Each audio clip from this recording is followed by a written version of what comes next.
माघ पूर्णिमा व्रत कथा। माघ पुनीता संग गंगा शुभ ज्योति समाये, सत्कर्मों की वर्षा होती हरि कृपा बरसाए। पुण्य सलिला संग प्रवाहित निर्मल होती चेत, भक्ति भाव के सिंधु में तज दे माया प्रेत। हरे कृष्णा। माघ मास की पूर्णिमा का विशेष महत्व है।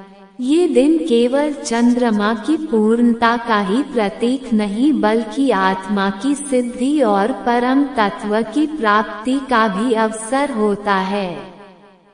शास्त्रों में वर्णित है कि इस दिन गंगा, यमुना और सरस्वती के संगम में स्नान करने से जन्म जन्मांतर के पापों से मुक्ति मिलती है और इस स्थिति का संबंध केवल बाहरी स्नान से ही नहीं बल्कि अंतःकरण की शुद्ध से भी जुड़ा हुआ है। पौराणिक कथाओं में माघ पूर्णिमा की महिमा अनेक प्रकार से वर्णित है। देवगण इस पावन तिथि में तीर्थों में वास करते हैं और साधक के प्रत्यक्ष शुभ कार्य का सहस्त्र गुना फल प्रदान करते हैं। व्रत, दान, पूजा और संकल्प के द्वारा जीवन को पवित्र बनाने का ये परम अवसर होता है। खास तौर पर भगवान विष्णु और भगवान शिव की उपासना इस दिन अत्यंत फलदायी मानी जाती है।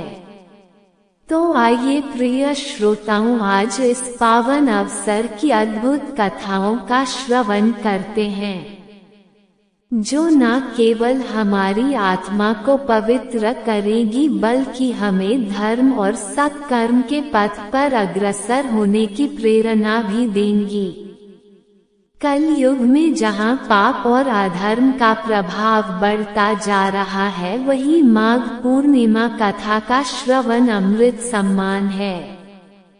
शास्त्र में कहा गया है कि जो व्यक्ति श्रद्धा भाव से पुण्य काल में धर्म कथाओं का श्रवण करता है, उसके जन्म जन्मांतर के पाप नष्ट हो जाते हैं और भगवान के कृपा से सभी मनोकामनाएं पूर्ण होती है। इस दिन जो व्यक्ति पवित्र नदियों में स्नान न कर पाए, लेकिन अगर वह व्यक्ति सच्चे मन से भगवान की कथा सुन ले, तो वह बिना स्नान किए भी वही पुण्य प्राप्त कर लेता है, क्योंकि कथा श्रवण से आत्मा शुद्ध होती है और जहाँ धर्म चर्चा होती है वहाँ स्वयं नारायण भगवान का वास होता है। और आप भी अपने जीवन में नारायण भगवान का आशीर्वाद पाने के लिए वीडियो को लाइक करके कमेंट बॉक्स में नारायण भगवान की जय जरूरत दीजिएगा। प्राचीन समय की बात है, काशी नगरी में दयानिधि नामक एक निर्धन ब्राह्मण रहता था। वह अत्यंत धार्मिक प्रवृत्ति का था और सदैव भागवत भक्ति में लीन रहता था, परंतु निर्धनता के कारण वह भोजन भी बड़ी कठिनाई से जुटा पाता था। फिर भी वही ईश्वर की महिमा पर अटूट विश्वास रखता था और माघ मास में गंगा स्नान और दान पुण्य का विशेष रूप से पालन करता था।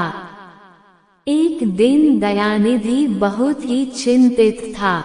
उसने सोचा, इस बार माघ पूर्णिमा रही है, किंतु मेरे पास तो दान करने के लिए कुछ भी नहीं है।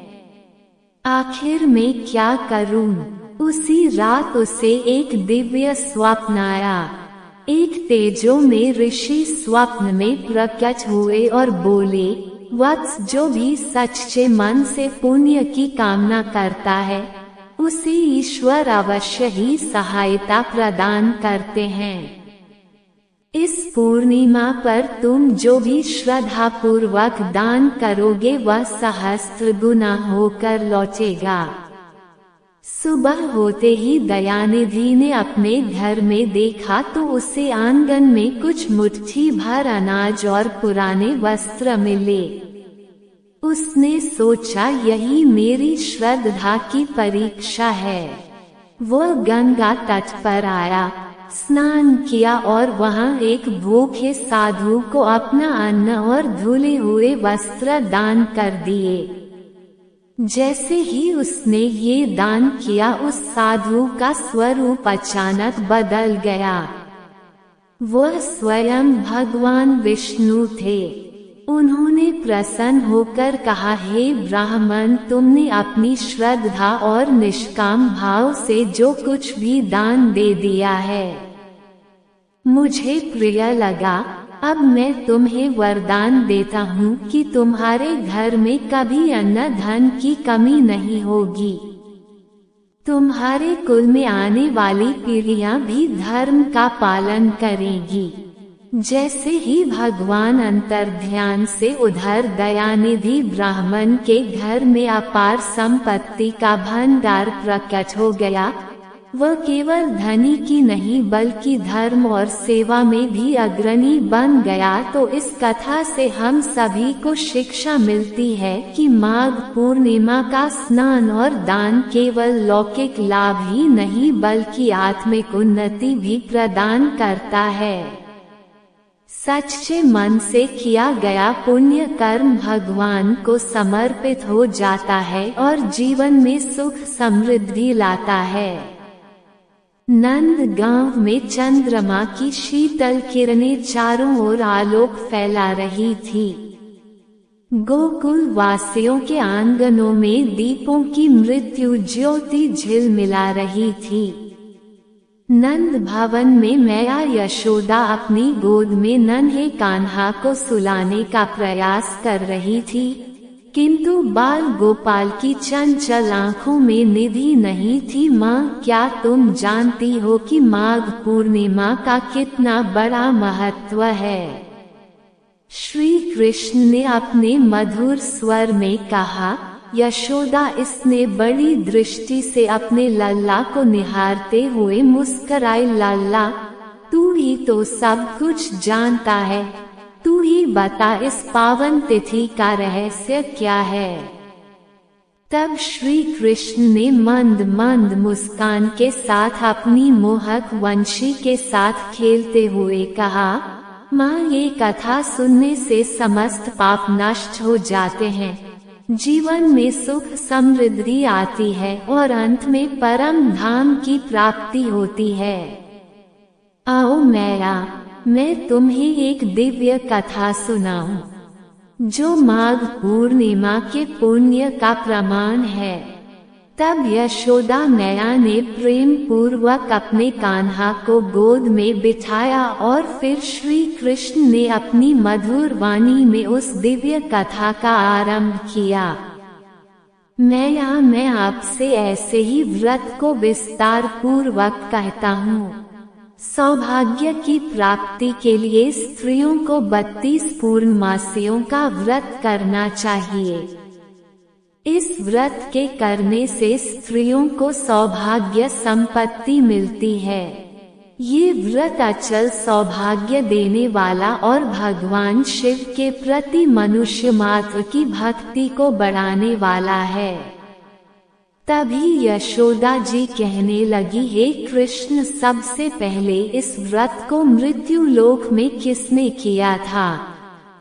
इसके विषय में भी मुझे विस्तार पूर्वक बताओ। तब श्री कृष्ण कहने लगे कि माते, इस भूमंडल पर एक अत्यंत प्रसिद्ध राजा चंद्रहास से पालित अनेक प्रकार के रत्नों से परिपूर्ण कातिका नाम की एक नगरी थी। वहाँ पर धनेश्वर नाम का एक ब्राह्मण था और उसकी पत्नी अति सुशीला रूपवती थी। दोनों ही उस नगरी में बड़े प्रेम से रहते थे। घर में धन आदि की कोई कमी नहीं थी, लेकिन उन्हें एक बड़ा दुख था कि उनकी कोई संतान नहीं थी। इस दुख से वह अत्यंत दुखी रहा करते थे।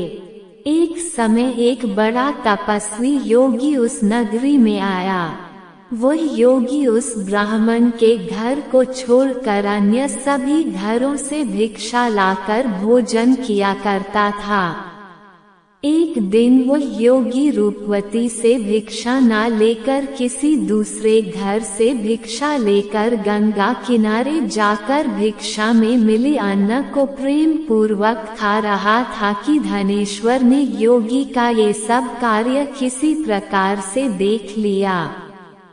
अपनी भिक्षा के अनादर से दुखी होकर धनेश्वर योगी से बोला, महात्मा, आप सभी घरों से भिक्षा लेते हैं, किंतु मेरे घर की भिक्षा कभी नहीं लेते, इसका क्या कारण है?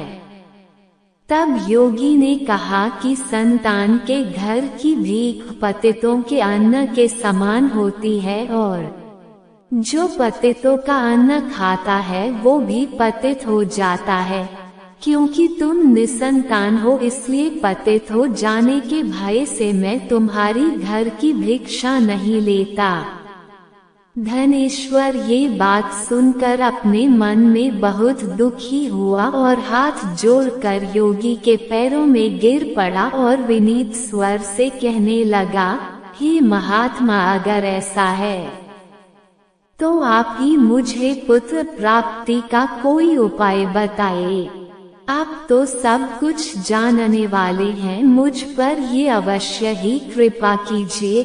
धन की मेरे घर में कोई कमी नहीं, किंतु कोई पुत्र न होने के कारण मैं अत्यंत दुखी हूँ। आप मेरे इस दुख को दूर करें। ये सुनकर योगी कहने लगे, हे ब्राह्मण, तुम देवी चंडी की आराधना करो। फिर घर आकर उसने अपनी पत्नी से सारा वृतांत कहा और खुद तपस्या करने के लिए वन में चला गया। वन में जाकर उसने देवी चंडी की उपासना की और उपवास किया।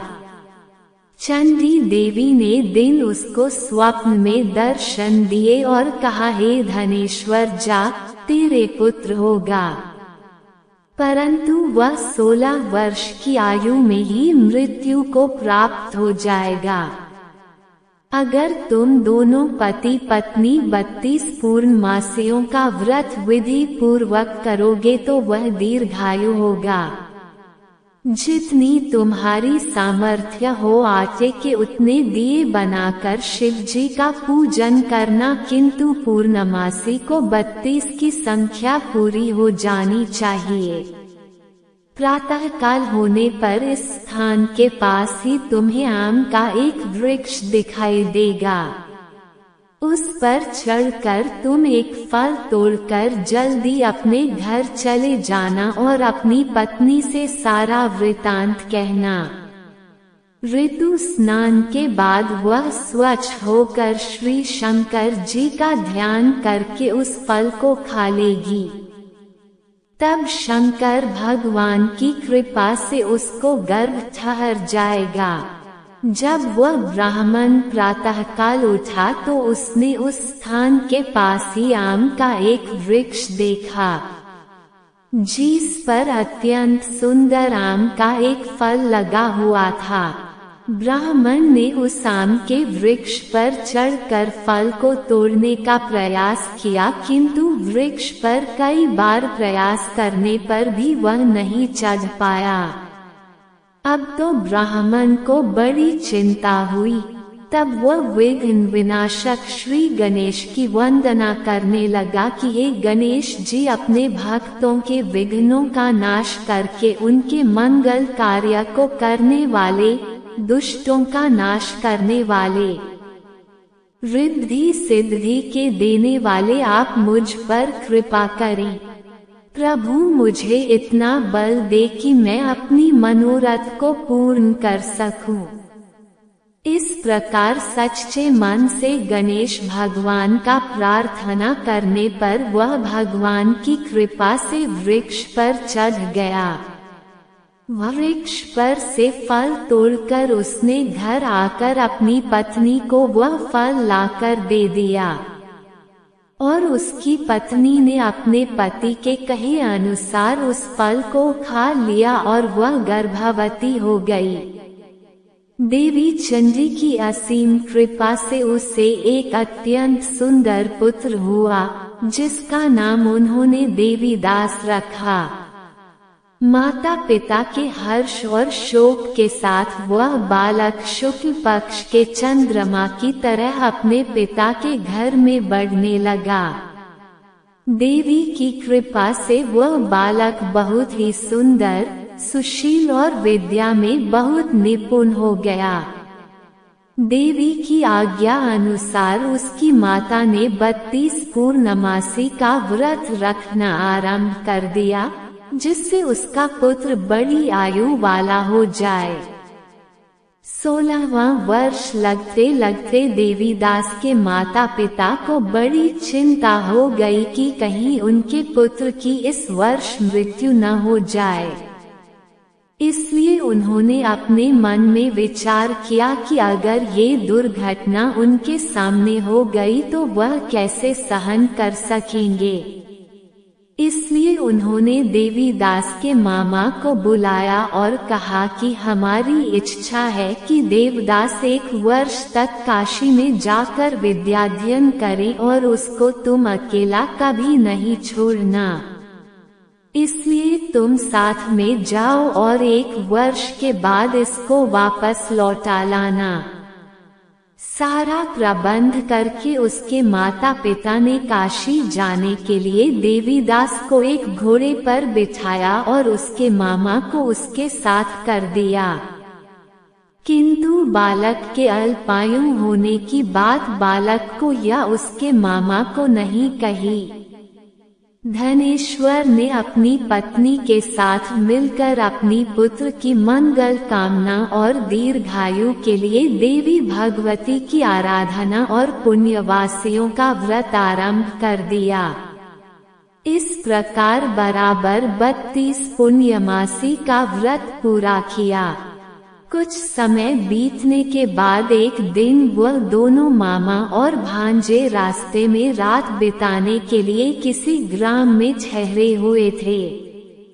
उस दिन उस गांव में एक ब्राह्मण की अत्यंत सुंदरी, सुशीला, विदुषी और गुणवती कन्या का विवाह होने वाला था, जिस धर्मशाला के अंदर वर और उसकी बारात ठहरी हुई थी। उसी धर्मशाला में देवीदास और उसके मामा भी ठहरे हुए थे।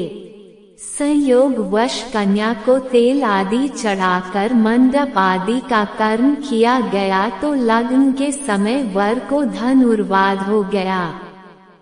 वह हिलने, डुलने और चलने में बिल्कुल असमर्थ हो गया।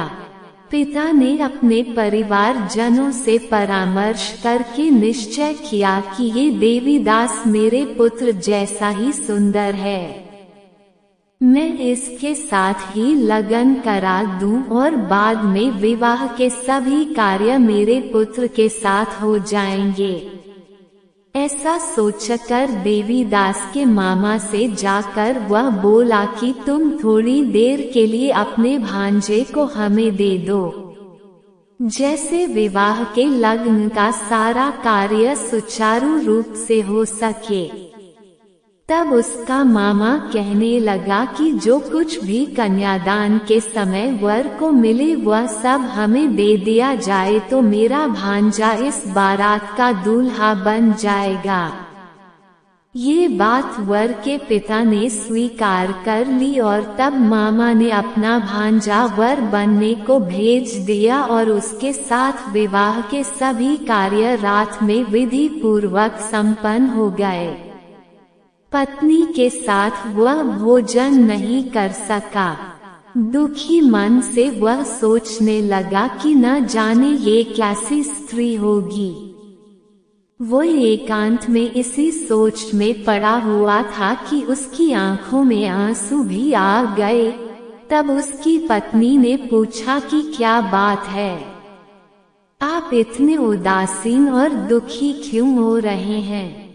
तब उसने वो सारी बातें जो वर के पिता और उसके मामा में हुई थी वधू को बता दी। तब वो वधू कहने लगी कि यह ब्रह्म विवाह के विपरीत कैसे हो सकता है। देव, ब्राह्मण और अग्नि के सामने मैंने आपको ही अपना पति बनाया है, इसलिए आप ही मेरे पति है। मैं आपकी ही पत्नी रहूंगी, किसी अन्य की बिल्कुल नहीं। तब देवीदास ने कहा कि ऐसा मत करो, क्योंकि मेरी आयु बहुत थोड़ी है। मेरे मरने के बाद तुम्हारी क्या गति होगी, इस बात को अच्छी तरह सोच लो। परंतु वह वधू घन विचार वाली थी। बोली कि जो आपकी गति होगी वही मेरी भी होगी। हे स्वामी, आप उठे और भोजन कीजिए, आप निश्चय ही भूखे होंगे। तब देवीदास और उसकी पत्नी ने मिलकर भोजन किया और रात में वे सो गए। प्रातःकाल देवीदास ने अपनी पत्नी को नगों से जड़ी हुई एक अंगूठी और एक रुमाल दिया और बोला, प्रिय, इसे संकेत समझकर रखो और शांत हो जाओ।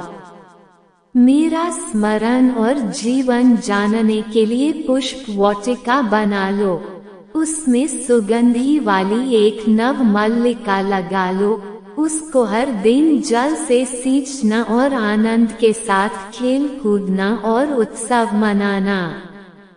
जिस समय और जिस दिन मेरी मृत्यु का होगा ये फूल सूख जाएंगे, और जब ये फिर से हरे भरे हो जाए तो समझ लेना कि मैं जीवित हूँ। ये बात निश्चय करके समझ लेना और इसमें कोई संशय मत करना। ऐसा समझा बुझाकर वह चला गया। प्रातः काल होते ही वहां पर गाजे बाजे बजने लगे। जिस समय विवाह के कार्य समाप्त करने के लिए वर तथा सब बाराती मंडप में आए तो कन्या ने वर को भली प्रकार से देखकर अपने पिता से कहा कि यह मेरा पति नहीं है, मेरा पति वही है जिसके साथ रात में मेरा विवाह हुआ था। इसके साथ तो मेरा विवाह ही नहीं हुआ। अगर ये वही है तो बताएं कि मैंने इसको क्या दिया था और रात में हमारे बीच में क्या गुप्त बातें हुई थी, वो सब बताए। पिता ने उसके कहे अनुसार वर को बुलाया। कन्या की सारी बातें सुनकर वह कहने लगा कि मैं कुछ नहीं जानता। इसके बाद वह लज्जित होकर अपना समूह लेकर चला गया और सारी बारात भी अपमानित होकर वहां से लौट गई। भगवान श्री कृष्ण आगे बोले, हे माते, इस प्रकार देवीदास काशी विद्या पढ़ने के लिए चला गया। जब कुछ समय बीत गया तो काल से प्रेरित होकर एक सांप रात के समय उसको डसने के लिए वहां पर आया। उसके प्रभाव से उसके बिस्तर के चारों ओर से विष की ज्वाला से वह बिस्तर विषैला हो गया, परंतु व्रत के प्रभाव से उसको वह सांप काट नहीं पाया, क्योंकि पहले ही उसकी मां ने 32 पूर्णमासी का व्रत कर रखा था। इसके बाद मध्याह्न के समय स्वयं काल वहां पर आया और उसके शरीर से उसके प्राणों को निकालने का प्रयास करने लगा, जिससे वह मूर्छित होकर धरती पर गिर पड़ा। भगवान की कृपा से उसी समय देवी पार्वती जी के साथ श्री शंकर जी वहां पर आ गए। उसको मूर्छित दशा में देखकर देवी पार्वती ने भगवान से प्रार्थना की, हे प्रभु, इस बालक की माता ने पहले 32 पुण्य मासी का व्रत किया था, जिसके प्रभाव से हे भगवान अब आप इसको प्राण दान दे दीजिए। देवी के कहने पर भक्त वत्सल भगवान ने उस बालक को प्राण दान दे दिया। इस व्रत के प्रभाव से काल को भी पीछे हटना पड़ा और देवीदास स्वस्थ होकर बैठ गया। उधर उसकी पत्नी उसके काल की प्रतीक्षा किया करती थी। एक दिन उसने देखा कि उस पुष्प वाटिका में पात्र पुष्प कुछ भी नहीं रहे, सब कुछ सूख कर नष्ट हो गए हैं। तो उसे बड़ा आश्चर्य हुआ, किंतु कुछ ही क्षण में वह सब वाटिका पहले की तरह हरी भरी हो गई। तब वह समझ गई कि उसके पति पुनर्जीवित हो गए हैं। ये देखकर वह बहुत प्रसन्न होकर अपने पिता से कहने लगी, पिताजी, मेरे पति जीवित हैं, आप उनको ढूंढिए। जब 16 वर्ष बीत गया तो देवीदास भी अपने मामा के साथ काशी से वापस अपने घर के लिए चल पड़ा। इधर उसके ससुर उसको ढूंढने के लिए घर से जाने ही वाले थे कि वह दोनों मामा भांजा वहीं पर आ गए। उसको आया देखकर उसका ससुर बड़ी प्रसन्नता के साथ उसे अपने घर में ले गया। उस समय नगर के निवासी भी वहां इकट्ठा हो गए और फिर सब ने निश्चय किया कि अवश्य ही इस बालक के साथ इसी कन्या का विवाह हुआ था। उस बालक को जब कन्या ने देखा तो पहचान लिया और कहा कि ये तो वही है जो संकेत करके गए थे। फिर सब कहने लगे कि भला हुआ जो ये आ गया, और तब सब नगरवासियों ने खूब आनंद बनाया। कुछ दिन के बाद देवीदास अपनी पत्नी और अपने मामा के साथ अपने ससुर के घर से बहुत सारा उपहार लेकर अपने घर की ओर चल पड़ा। जब वह अपने नगर के निकट गया तो कई लोगों ने उसे देखकर उसके माता पिता को पहले ही जाकर सूचना दे दी कि तुम्हारा पुत्र देवीदास अपनी पत्नी और मामा के साथ आ रहा है। ऐसा सुनकर पहले तो उन्हें विश्वास ही नहीं हुआ, किंतु जब और लोगों ने भी आकर उनकी बात का समर्थन किया तब उन्हें बड़ा आश्चर्य हुआ। इतने में ही देवीदास भी अपने घर पहुंच गया और देवीदास ने अपने माता पिता के चरणों में इसे रखकर प्रणाम किया और उसकी पत्नी ने भी अपने सास ससुर के चरणों को स्पर्श किया। तो माता पिता ने अपने पुत्र और पुत्रवधू को अपने हृदय से लगा लिया। श्री कृष्ण जी कहने लगे कि इस तरह धनेश्वर को 32 पूर्णिमाओं को व्रत के प्रभाव से संतान प्राप्त हुई। जो स्त्रियां इस व्रत को करती हैं वह जन्म जन्मांतरों तक वैधव्य का दुख नहीं भोगती हैं और सदैव सौभाग्यवती रहती हैं। यह मेरा वचन है। यह व्रत संतान देने वाला और सभी मनोकामनाओं को पूरा करने वाला है। प्रेम से बोलिए कृष्ण भगवान की जय। प्रिय श्रोताओं, ये थी आज की कथा। उम्मीद है आपको वीडियो पसंद आई होगी और वीडियो को लाइक करना मत भूलिएगा। कल फिर मिलते हैं नई वीडियो के साथ, तब तक राधे राधे।